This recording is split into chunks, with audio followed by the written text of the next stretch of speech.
Hello, hello, galera! Bem-vindos a essa série Sinais que nós estamos iniciando hoje, onde a gente vai estudar dentro do livro de Ruth os sinais de comportamento de Ruth com Boaz, para a gente entender um pouco, né, do interesse romântico ali deles e também sobre o nosso comportamento. Vamos falar de linguagem do amor, vamos falar da linguagem de Deus e de profecia, moveres proféticos, como entender, né? Entender as vozes corretas.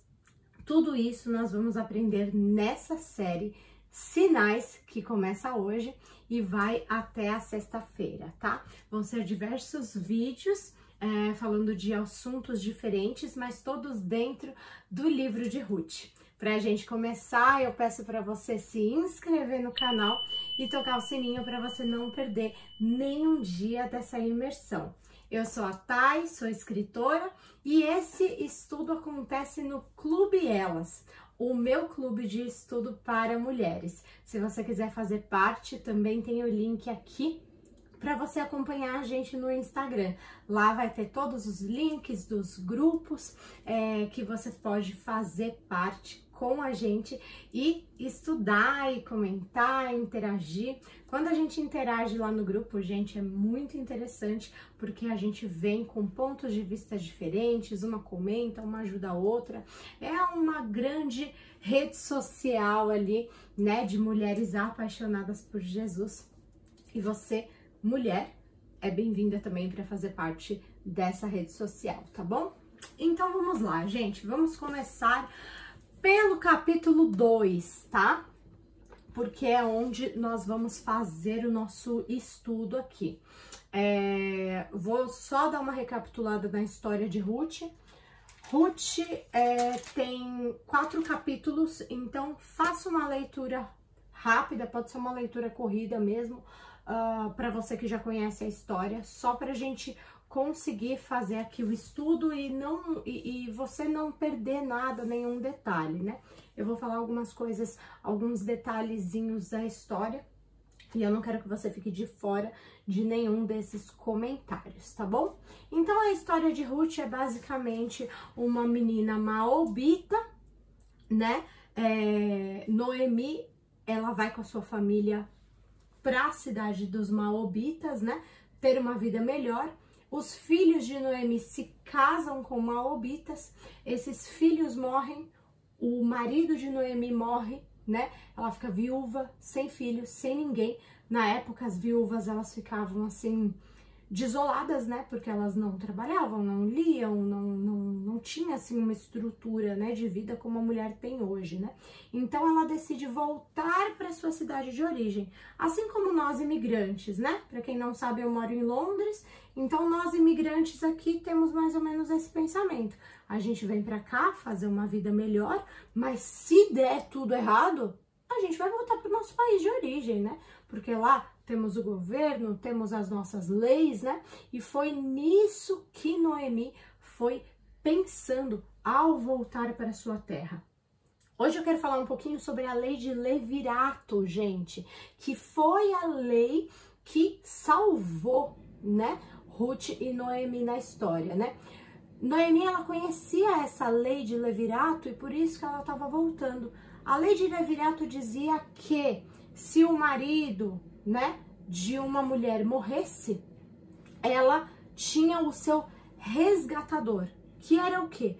Um homem da família, o homem mais próximo que pudesse ser da família, para se responsabilizar por essa mulher, casar com ela, ter os seus herdeiros, né?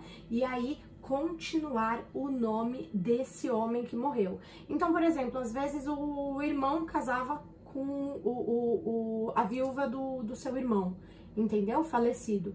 Por quê? Para continuar essa descendência. Noemi, ela estava indo sozinha, mas aí no meio do caminho, Ruth decide ir com ela, né? Uma das suas noras volta para sua família, maobita, mas Ruth decide ir com ela. E graças a Ruth foi que elas encontraram esse resgatador, né? que vocês já sabem quem é, vocês já conhecem a história, é o Boaz, né? Boaz, ele foi o resgatador da Ruth, mas a gente vai esmiuçar aqui, vai entender muita coisa que acontece nessa história, tá? Vamos lá. Então, gente, no capítulo 2 é o que eu quero começar a estudar aqui com vocês, né?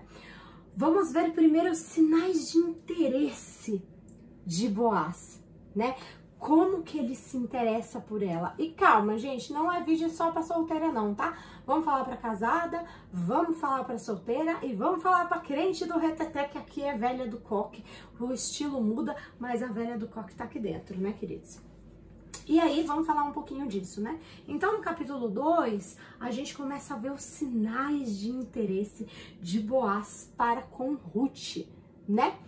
A Ruth e a Noemi chegam lá na cidade, uma mãozinha na frente e outra atrás, ainda não tinha falado com ninguém, e aí Ruth fala assim, eu vou trabalhar, né? Vou catar espigas, vou pegar espigas ali atrás dos ceifeiros, né? Então ela meio que era uma catadora de latinha de hoje em dia, entendeu? Que fica ali na beira tentando catar o que sobra, como se ela fosse num bar,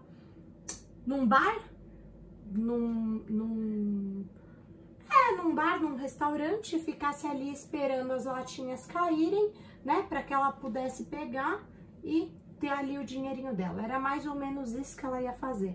Então existia a fazenda, os ceifeiros iam lá pegar as espigas e ela ia catar o resto que caía das espigas para conseguir o seu mantimento. Era isso que ela ia fazer, tá?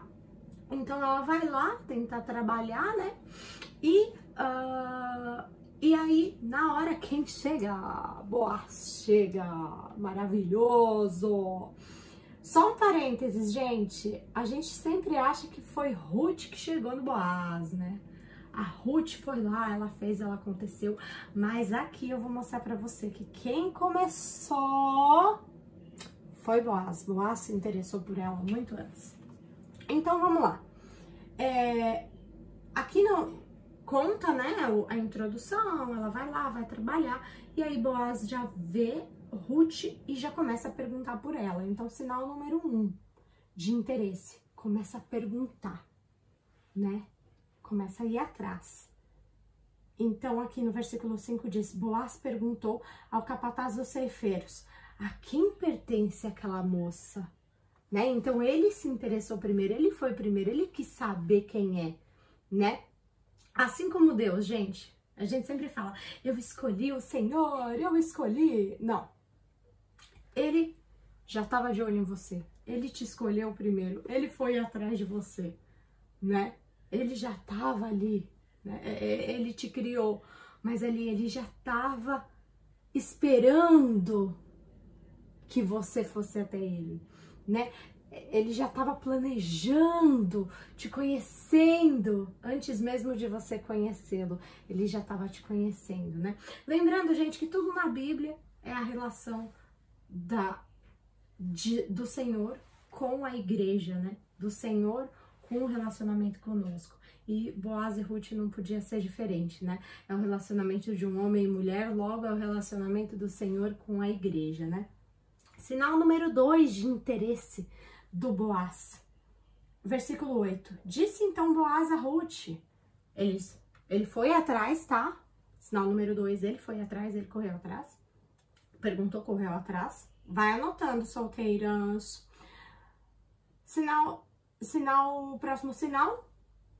Versículo 8. Disse então Boaz a Ruth, ouça bem, minha filha, não vá colher noutra lavoura, nem se afaste daqui, fique com as minhas servas, preste atenção, onde os homens estão ceifando, vá atrás deles e das moças que vão colher. Darei ordem aos rapazes que não toquem em você. Quando tiver sede, beba a água dos potes que os rapazes encherem. Então, assim, já cuidou. Ó, ninguém vai tocar, ninguém vai mexer, não olha, nem mexe. Não olha, nem mexe. Tinha uma musiquinha assim, né? Era tão bonitinha. Quando o povo ainda do mundo fazia umas musiquinhas bonitinhas. Tentava, né? E aí, e aí ele fala, né? Não, fique tranquila, tá segura aqui, vou fazer sua segurança, não precisa ir para outro lugar, né? Trabalhar, você pode trabalhar aqui com os meus empregados e eu vou dar ordem para ninguém mexer com você. Já cuidou da mulher. Simples assim. Daqui a pouco eu chego nas casadas, tá? Versículo 12, outro sinal, que ele fala assim, o Senhor... Aí ele conversa com ela, fala da sogra, né, e tal, fala que ele já conhece a história dela, do que ela fez com a sogra e tal, e ele profetiza pra ela, gente, o cara é crente, entendeu? Ele chega nela e profetiza, o Senhor lhe retribua o que você tem feito, que seja ricamente recompensado pelo Senhor, o Deus de Israel, sob cujas as asas você veio buscar refúgio. Então o cara já é do reteté, ele já se revela ali, é crente, né? Conhece ao Senhor, já profetiza para ela, né? Então, ó, vai anotando aí na listinha. Sinais de interesse. O cara que ele realmente está interessado por você, ele vai orar por você. Ele vai entrar não só no físico, mas ele vai entrar no espiritual também. O cara, ele vai querer pagar o preço, nem que seja de orar do teu lado, de orar por você, de impor a mão em você, impor a mão, não pôr a mão, tá? Impor a mão em você, estar ali também no ato profético, no ato espiritual do seu lado. Mais um sinal aqui, versículo 14. Na hora da refeição, Boaz lhe disse, venha cá, pegue um pedaço de pão, molhe-o no vinagre e coma junto aqui com a gente, né? Então ele alimenta, ele é provedor, né? Então ele se interessa, vai atrás, cuida, profetiza, ato espiritual, ele é provedor, né? E aqui o final, ele faz algo a mais, gente. Além de fazer tudo isso, ele faz a mais, tá? Ele fala ali, eu vou ler para vocês. Versículo 15. Quando ela se levantou para recolher as espigas, Boaz deu ordem aos seus servos, mesmo que ela recolha entre os feixes, não a repreenda. Ao contrário, quando estiverem colhendo, tirem para ela as espigas dos feixes e deixem cair para que ela as recolha e não impeçam. Então, gente, lembra que eu expliquei, né? Ela pegava o que estava caído ali no chão. Então, o que ele falou para os empregados fazerem? Então, vocês pegam e jogam no chão, só para ela pegar, entendeu? Vamos lá, por exemplo, da latinha. Você tá no restaurante, bebe a latinha, tal, não sei o quê, e joga no chão e o catador de latinha pega. Não, não, não, não. Você vai tomar 3 refrigerantes, eu vou pagar pra você 3 refrigerantes, só pra sobrar a latinha, e você vai dar na mão dela assim, ó, só pra sobrar a latinha, entendeu? Mais ou menos isso que ele fez. Ele estava dando além, ele já tinha feito. Então, além de prover, ele dá presente, ele presenteia, ele é galardeador. Quem já ganhou presente de Deus aqui? Responde aqui nos comentários se o Senhor já te surpreendeu com presentes, além do que você pediu. Às vezes a gente nem ora, né? A gente pensa assim, ai, eu queria tanto uma calça preta rasgada. Eu falo isso porque aconteceu comigo. Ai, eu quero tanto uma calça preta rasgada. E aí tinha uma amiga minha na minha casa que ela tinha acabado de se converter. E ela falou assim, nossa, só que ela verbalizou pra mim no metrô. Nossa, eu precisava tanto de uma bota, tipo aquelas da Timberland. Tá bom, estávamos caminhando pra casa. É 5 minutos do metrô pra minha casa. A gente estava andando, a gente achou uma sacola com várias coisas, mas a bota pra ela e a calça pra mim. E eu não tinha orado, eu não tinha verbalizado, eu não tinha nada. Mas eu tava com saudade de ter uma calça preta, viu? Oh, meu Deus! O Senhor é maravilhoso. E ele age dessa forma, né? E aí, pra falar aqui dessa parte de linguagem, né, gente? Eu coloquei assim, a linguagem do amor do sacerdote, né? Porque o homem, segundo o coração de Deus, ele vai agir como Deus.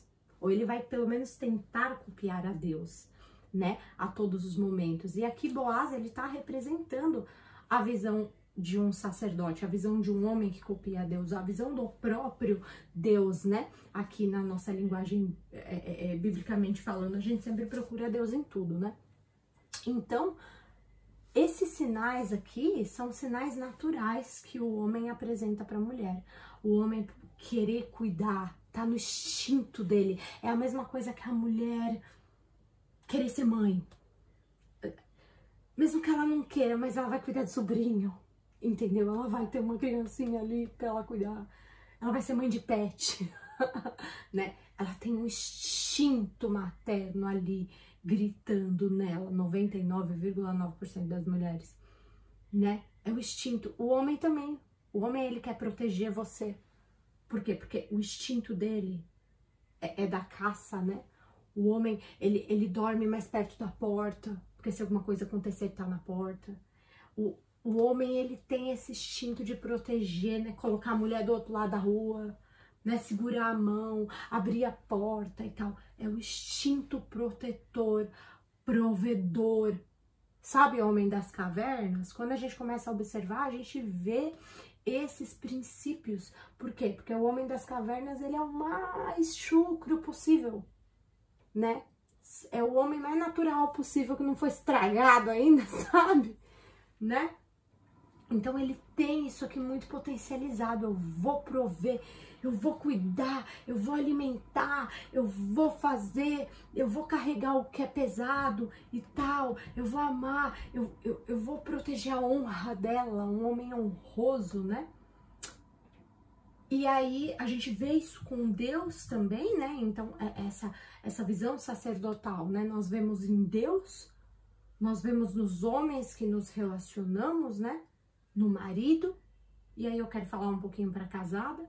Muitas vezes, gente, o homem, ele oferece só isso. Eu vou falar só, tá? Porque hoje em dia a gente tem a linguagem do amor, linguagem do presente, linguagem do toque físico, linguagem de tudo isso, né? Para quem não leu ainda o livro Linguagens do Amor, é muito bom. Inclusive a gente tem na nossa loja online. Quem quiser acessar, tá aqui o link também. A gente entrega toda a Europa. A gente tem a linguagem do amor adulta, a linguagem do amor para os adolescentes, né? Para quem é mãe de adolescente. E nesse livro conta todos os tipos de linguagem de amor. Só que a questão, gente, é que existem coisas naturais que o homem faz por instinto, assim como a mulher. A mulher, ela é mais sensível. O homem é o piloto. Ele vai dirigindo, né? Ele vai dando a direção e a mulher vai dando os pitacos, né? Porque ela é mais sensível, né? O homem, ele é mais centrado. Ele vai dirigindo. E a mulher vai dando os pitacos. Ó, cuidado que tem uma nuvem ali. Você não acha que você devia desviar? Olha, o céu tá meio cinza, acho que vem chuva. Entendeu? E aí os dois vão gerando esse caminho, né? Esse caminho maravilhoso de andar juntos, né? E por que eu tô falando isso? Porque muitas vezes as mulheres esperam coisas dos homens, não que a gente não deva esperar, mas não dá valor ao instinto e ao natural que o homem faz. E às vezes a gente não percebe, porque a gente é diferente, a gente quer que ele tenha essa sensibilidade que ele não tem. A gente quer que ele ofereça uma linguagem do amor diferente que ele não sabe, que ele não tem. Que o neurôniozinho dele não é capaz, às vezes, né? Tudo é ensinável, mas existem casamentos que o homem estende o tapete vermelho para a mulher passar e ela não se sente amada, né? Então tenta ver hoje de uma perspectiva diferente e você vai achar muita linguagem do amor em coisas que você acha besta. Olha para Boaz, faz a listinha e depois me conta se você não achou no seu marido linguagens do amor que estavam escondidas ali, mas no instinto dele é o instinto de amor. porque é o instinto de cuidado, o instinto sacerdotal, a linguagem do amor que vem do Senhor, do trono de Deus, da forma que ele foi criado para cuidar de você. E a gente tá esperando que ele se comporte como uma mocinha. Fala, Deus! Agora para solteiras. Solteiras. Sinais, né? Muitos sinais do homem apaixonado e tal. Só que o que é o problema de hoje em dia? Hoje em dia, o homem, ele manda sim o sinal. Ele envia sim, ele vem sim. Mas ele faz isso com várias. Infelizmente, gente, eu não vou ser hipócrita de falar: uau, presta atenção, ele gosta de você. Talvez ele até goste de você. Mas às vezes ele tá fazendo os mesmos sinais para 5 mulheres. Então, atentem-se. Atentem-se, faça a prova. Faz prova com Deus. Porque ninguém pode enganar uma mulher de oração. E se você está em oração constante, o Senhor, ele vai mostrar para você a verdade. Então, vão ter sinais, sim. Vão ter pessoas interessadas, sim. Vão ter pessoas honestas vindo, mas vão ter muitas pessoas desonestas, usando das mesmas técnicas das honestas. E você vai ter discernimento através da revelação do Senhor. Porque como que a gente vai saber algo que a gente não vê? Só conectando através da oração. Então ore, gente, ore. O momento mais importante é o antes do namoro, antes do beijo, antes de tudo. É o momento de conhecer. Eu acho que pra mim esse é o mais importante ainda. Porque Deus mostra. Nossa, gente, como Deus mostra. Deus mostra assim tudo. Porque depois você já tá apaixonada, aí já era. Aí você já não vê mais nada. Você já fala: não, Deus, eu consigo lidar com esse defeito.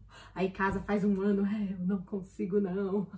Né? Mas aí já tá casada, vai fazer o quê? Não, orar pro cara morrer? Não dá, né?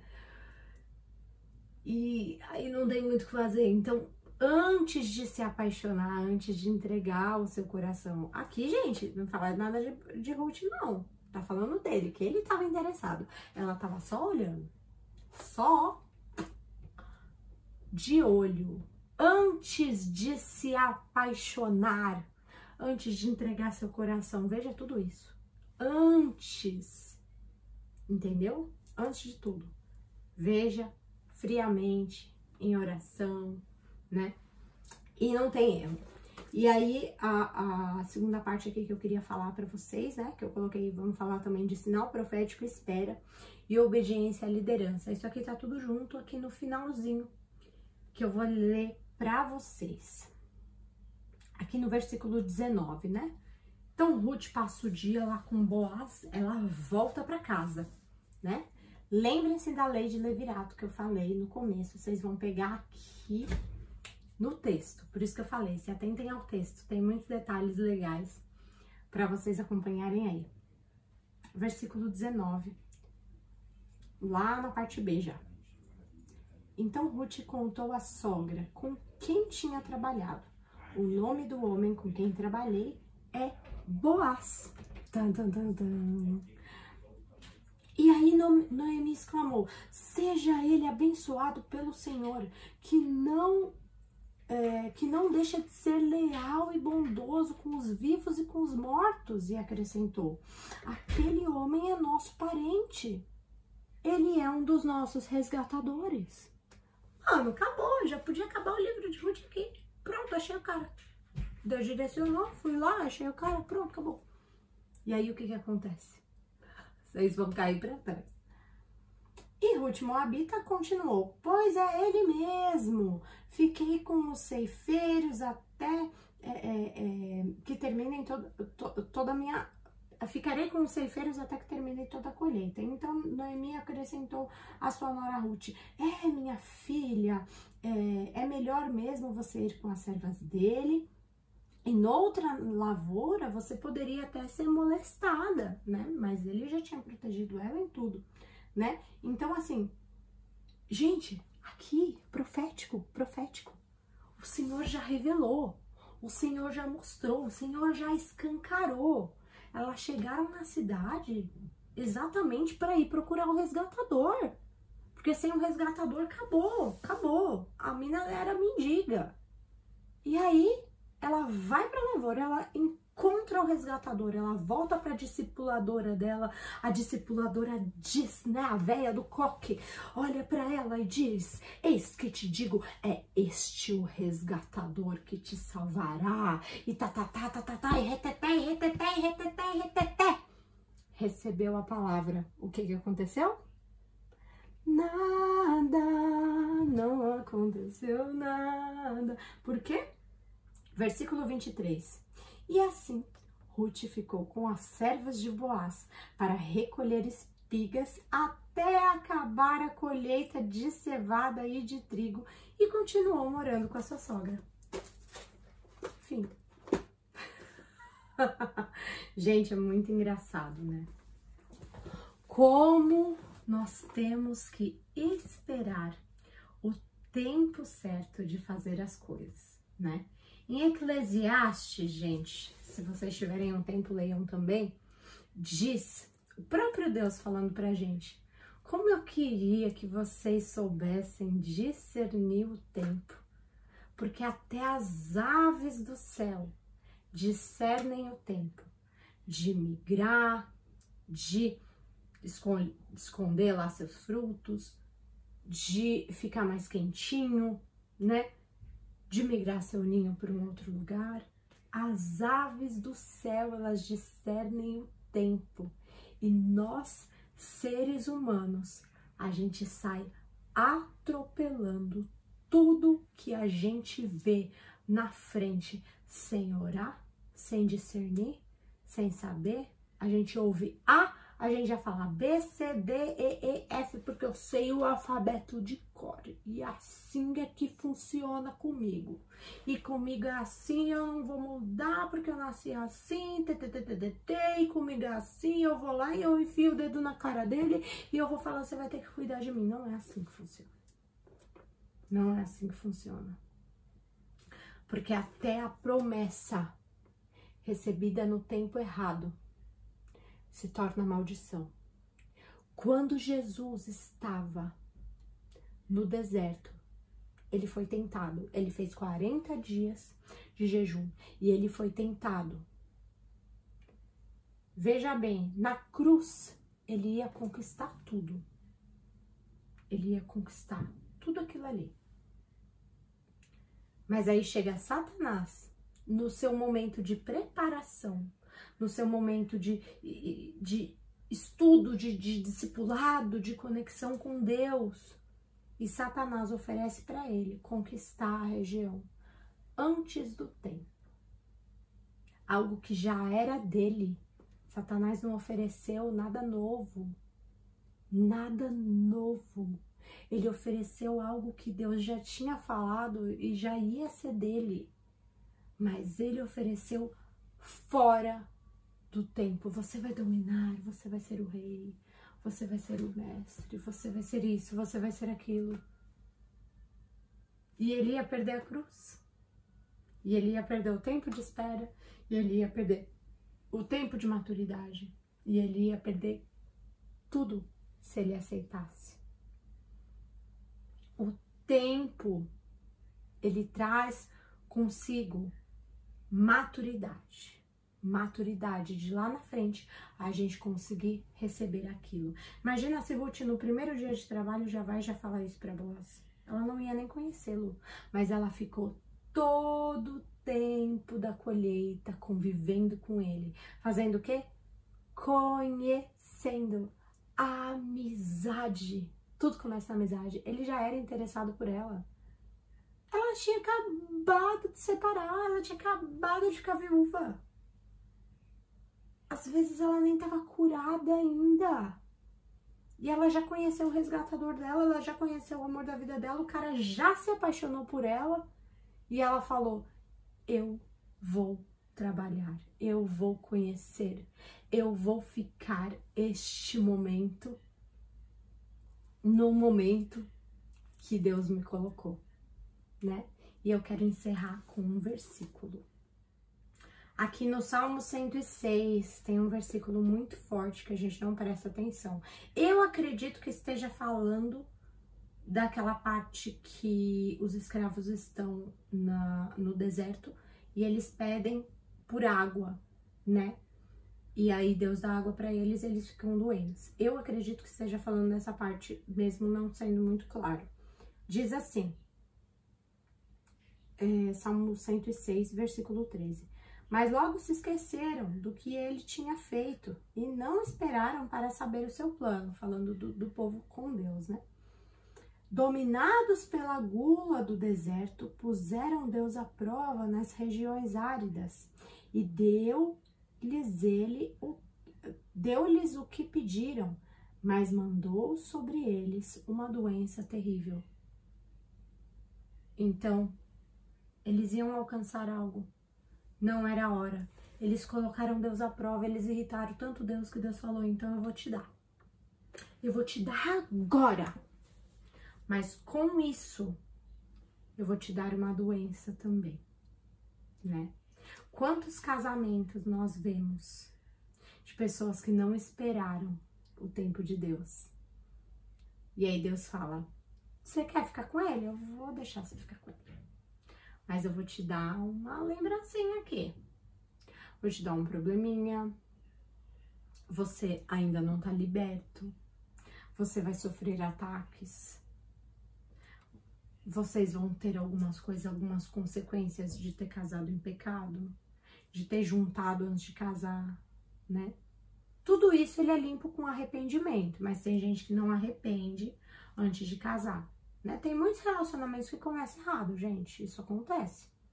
Mas aí a gente tem aquele período de arrependimento, de purificação e depois se casa. Aí tudo bem. Eu tô falando daqueles que insistem no que não é. Insiste, insiste, insiste. Põe Deus à prova. Deus fala, então eu vou te dar. Mas junto com isso, eu vou te dar uma doença. Porque você não era para você aproveitar agora, mas você quer aproveitar agora? Então você vai morrer cedo. Era para você aproveitar 20 anos. Era para você receber com 40 e aproveitar até os 60. Como você quis receber com 20, você vai morrer com 40. Beijo no ombro. Mais ou menos isso, né? Mais ou menos isso que Deus fala. Não quer esperar, quer me pôr a prova? Vai receber, mas vai morrer, né? Vai receber uma doença também, né? Vai receber algo a mais. Então, gente, não queiram a bênção na hora errada. Esperar não é fácil, mas Ruth soube discernir o tempo. Aquilo que Deus fala em Eclesiastes, que, como eu queria que meus filhos soubessem discernir o tempo, assim como as aves do céu sabem também. E por hoje é só, amanhã a gente continua, tá?